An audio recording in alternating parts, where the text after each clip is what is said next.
WBAY-TV, your first alert station. Action 2 News This Morning live stream starts now. Hey, good morning, everyone. Thanks so much for joining us for our Action 2 News This Morning live stream. Great to have you streaming along with us this morning. And happening right now, Amplify Health by Bellin is holding what it's calling a mass casualty incident drill. And we do want to remind everyone that what you're seeing is not real. This is just a training exercise. This is meant to help our emergency personnel, medical staff as well, to make sure that they can respond to a mass casualty incident. This is taking place in Green Bay at the hospital off of Webster Avenue. Emily Beier joining us there at the event this morning. Emily, you've showed us all the preparations and now we're getting ready to get started here. What can you tell us? Yeah, hey Emerson. Yeah, so we actually just saw the first 3 patients that were kind of doctored up again with that moulaging. We kind of showed you that a little bit this morning. I actually got some done on my arm here so that we could show you. Again, as you can see, this is just to mimic a traumatic injury. That could be from a shooting, a stabbing, really anything that could be very traumatic that, again, that our hospital medical personnel will come across. And again, the thought behind this with a mass casualty incident is that our medical personnel see really anything every day, right? But when there's a mass casualty incident, we've learned a lot from other incidents throughout the country. One of the great examples that Emily Rager and Caitlin Piszek had told us about this morning was about you may recall the shooting over in Vegas. That was a mass casualty event, and a lot of people showed up at the hospital via their personal vehicle or walked up, and they went to multiple different entrances. So taking that incident and being able to learn from that, and for our folks here locally to be able to prep and be able to kind of put that into practice to how they should kind of work through that challenge, really incredible. And again, we kind of walked you all through it this morning too. Another thing really unique to highlight was the collaboration. Obviously during the prep, they had a lot of folks collaborating. They had police and fire personnel there. The fire crews were there to help kind of put on the moulaging and things, which, by the way, the fake blood, it's just like a soapy detergent to kind of make it look a little bit more real. So it does wash off. Again, very harmless, very painful, very not painful. And so that they could have that kind of realistic view, but all of them kind of coming together to be able to prepare for this type of response. So right now, again, we know that those actors, the acting victims, are in play right now. Like I said, we just saw 3 go by us and walk across. Again, we know that they're all supposed to enter through different entrances. We saw some of the other victims kind of walk through this building here, and they're going to be entering in through another entrance. So again, even seeing that, I think, has been really kind of cool to kind of see that put into play, watching these victims kind of pop up. All of a sudden you're like, oh my gosh, there's somebody that we saw earlier this morning. Again, they look very injured. Again, this is a drill, so it is fake, but getting to see that in practice has been really cool. And Emily, you know, you mentioned this is going to be students, medical students that are learning how to deal with this kind of thing, but it also helps the professionals as well. Again, our emergency personnel. And you spoke with one of the nurses there this morning. They said this helps them remain calm in the chaos. So this is them just preparing for, God forbid, anything like this were to ever happen in Green Bay, that they're ready to go and ready to help those in need. Mm-hmm. Absolutely, yeah. So that was the thing too, talking with them. A lot of really great insight from these nurses. We're very lucky. Again, a lot of these people had really great knowledge, and they learned from other things that happen across the country.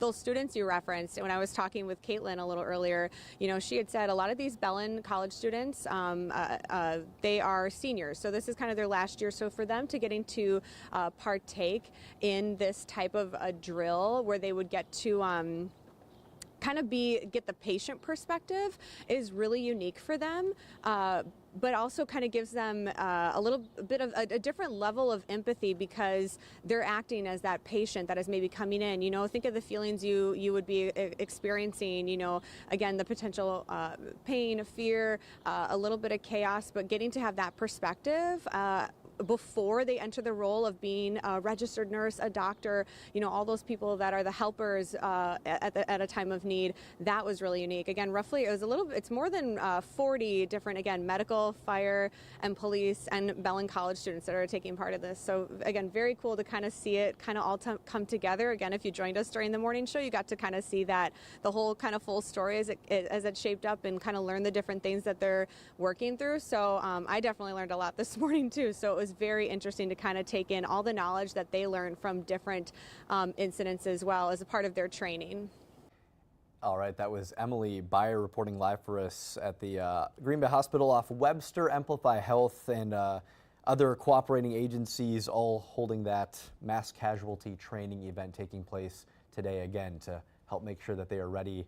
And one thing that Emily mentioned this morning as well, this was an event that was months of planning to get all these agencies together. So they are preparing to keep us safe again. Hopefully nothing like that ever were to happen in Green Bay, but if it were, they are ready to go, ready to help those in need. So Emily, thank you for bringing us that insight this morning. And thank you to the two nurses who were able to speak with us and share their perspective as well. We wanted to check in with Chief Meteorologist Steve Balon now over in First Alert Weather.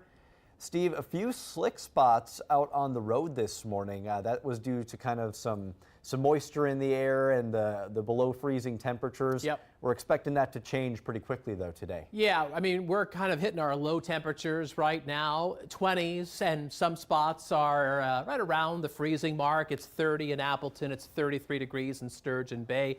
And when you step outside, you'll notice a little bit of some haze or some thin fog, and that moisture near the ground, which is sub-freezing as well, that could cause some slick spots out there. A little touch of black ice can't be ruled out for anybody who's traveling this morning. That's more likely on lesser traveled roads, but even on the main streets, you just take it easy out there. And also watch out for a little bit of slickness on some driveways and sidewalks and parking lots if they're not salted. But I think in general, your risk of severe weather this morning is very low.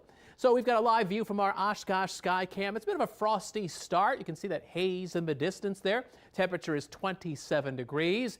We'll be up to 42 once we get to 10 o'clock this morning. So between now and 10 o'clock, a sizable warm up, and that's only the beginning. We're aiming for a high of 55.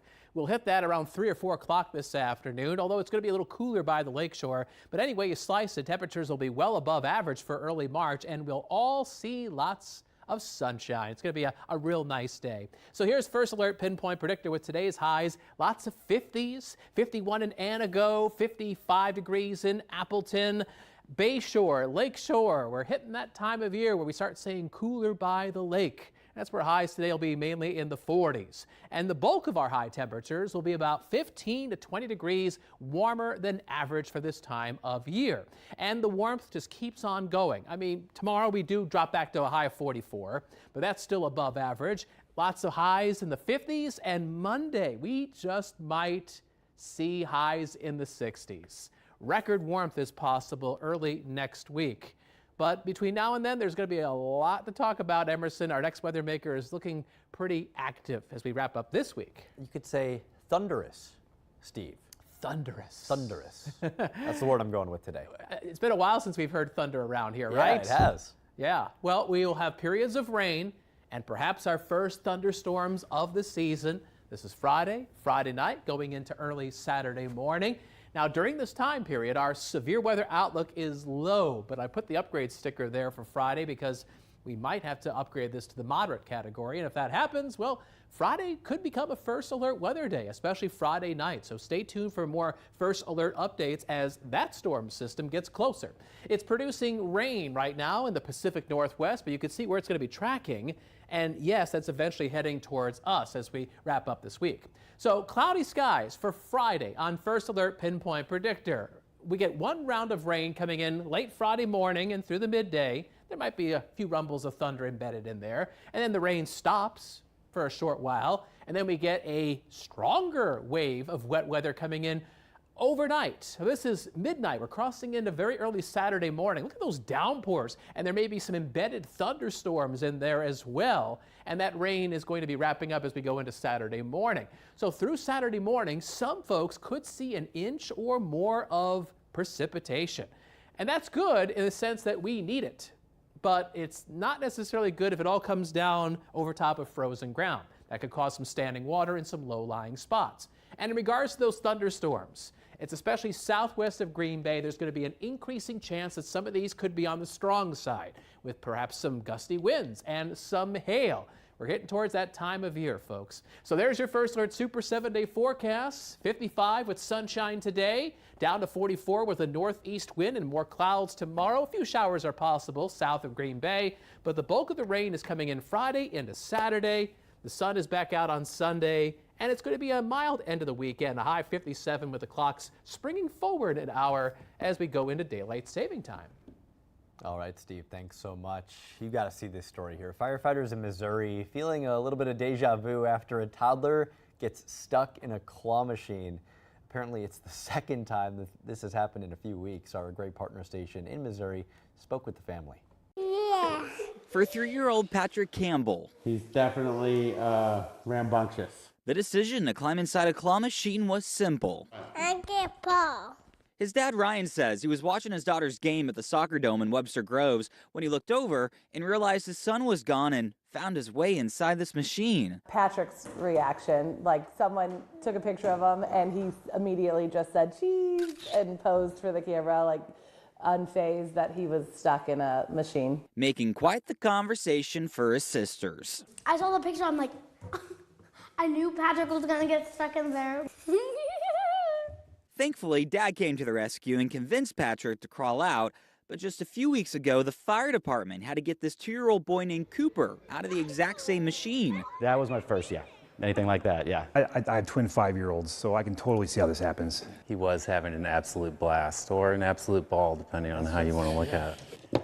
And since firefighters need to be prepared for everything. So yeah, this box was made so that if we had a situation like that again, then we could have these tools to access and just carry them all in.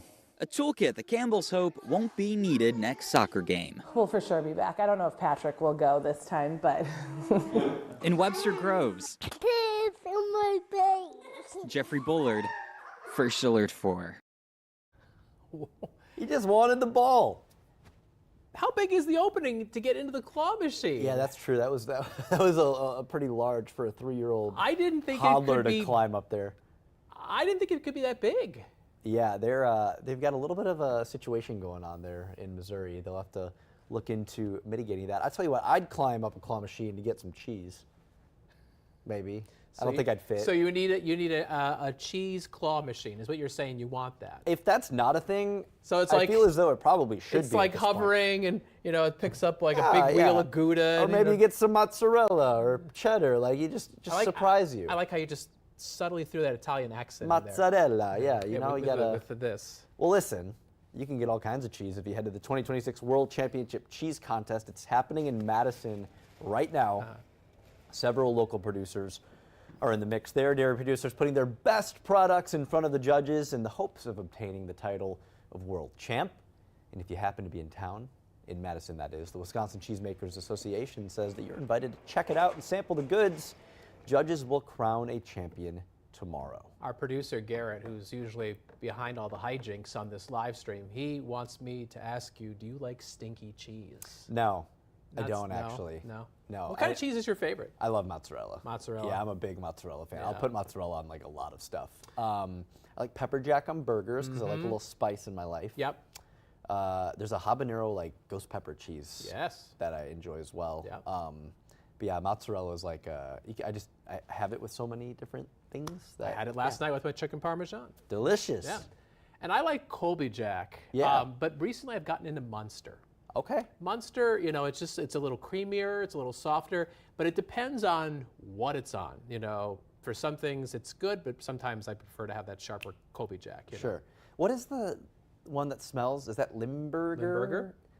Yeah, I don't know. I just like, it kind of overtakes your senses a little bit, and to each their own, but I'm sure these judges are more than happy to get that stinky cheese and get really into it. They want to make sure it tastes good, and hopefully our Wisconsin manufacturers that are participating, our local Northeast Wisconsin businesses participating, they have a good showing.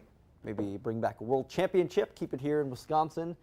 the Dairy State. And yeah, we will be cheering them on and look forward to sharing the updates when those become available. I would just like to have a few cheese curds of what the winning cheese would be. That'd be worth it for me. It would be nice. Yeah. All right, Steve and I will be back here at 9 o'clock, so make sure to tune in for Action 2 News mid-morning. I'll be back at noon as well. Join us then. You're a busy and guy. Have a great Wednesday, everybody.